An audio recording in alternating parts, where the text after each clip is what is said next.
बहुत समय पहले की बात है। सुदूर दक्षिण में किसी प्रतापी राजा का राज्य था। राजा के 3 पुत्र थे। एक दिन राजा के मन में आया कि पुत्रों को कुछ ऐसी शिक्षा दी जाए कि समय आने पर वो राजकाज संभाल सकें। इसी विचार के साथ राजा ने सभी पुत्रों को दरबार में बुलाया और बोला, पुत्रों, हमारे राज्य में नाशपाती का कोई वृक्ष नहीं है। मैं चाहता हूँ तुम सब 4-4 महीने के अंतराल पर इस वृक्ष की तलाश में जाओ और पता लगाओ कि वो कैसा होता है। राजा की आज्ञा पाकर तीनों पुत्र बारी बारी से गए और वापस लौट आए। सभी पुत्रों के लौट आने पर राजा ने पुनः सभी को दरबार में बुलाया और उस पेड़ के बारे में बताने को कहा।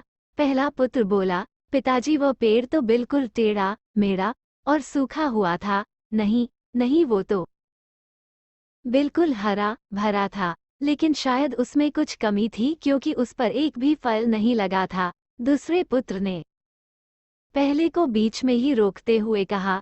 फिर तीसरा पुत्र बोला, भैया, लगता है आप भी कोई गलत पेड़ देख आए, क्योंकि मैंने सचमुच नाशपाती का पेड़ देखा। वो बहुत ही शानदार था और फलों से लदा पड़ा था।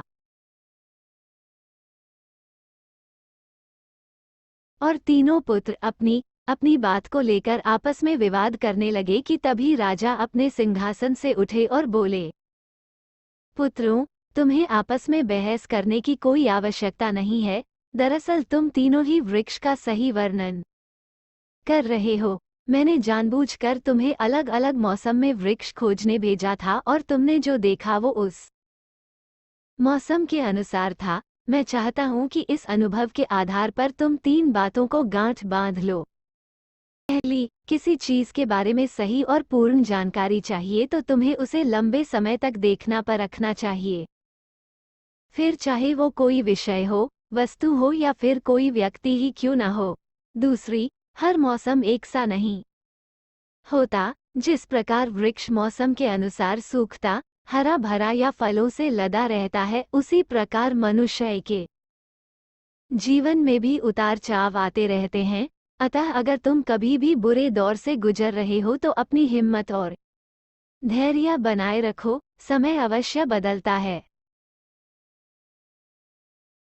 और तीसरी बात, अपनी बात को ही सही मानकर उस पर अड़े मत रहो। अपना दिमाग खोलो और दूसरों के विचारों को भी जानो।